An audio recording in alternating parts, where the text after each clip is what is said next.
Okay guys, good morning. So ito guys yung pag-uusapan natin sa ngayon, kung ano ba talaga ang mahalaga, diskarte or diploma. Para sa akin guys, mas advantage yung diploma, kasi halos karamihan ngayon yung mga nagiging professional, nakapagtapos sila ng college. Pero sa diskarte naman, depende na lang sa kung masipag ka.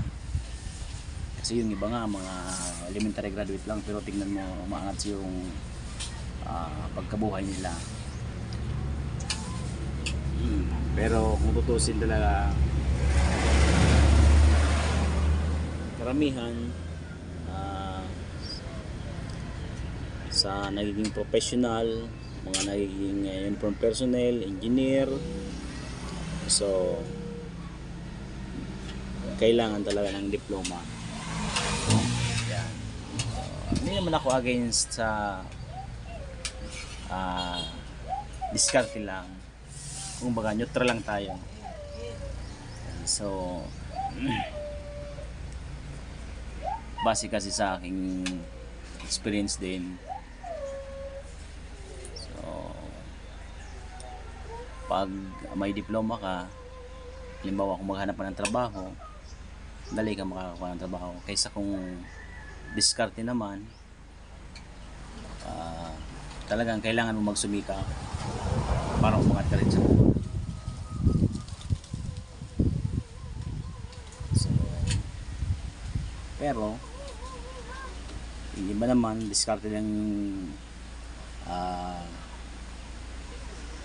ginagawa nila, tapos yung mga umaasinso din sa diskarte lang, basta sabayan lang ng sipag, tiyaga.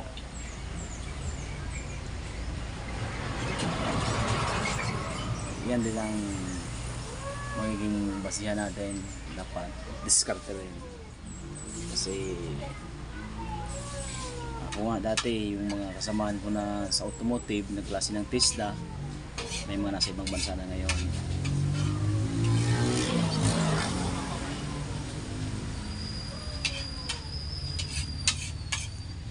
Yung dati kasi kala natin hindi ganito tataas yung mga bilihin ngayon.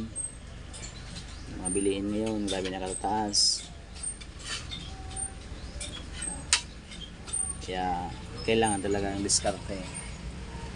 Pero kung may diploma ka, kailangan mo lang pupursige to be a professional. So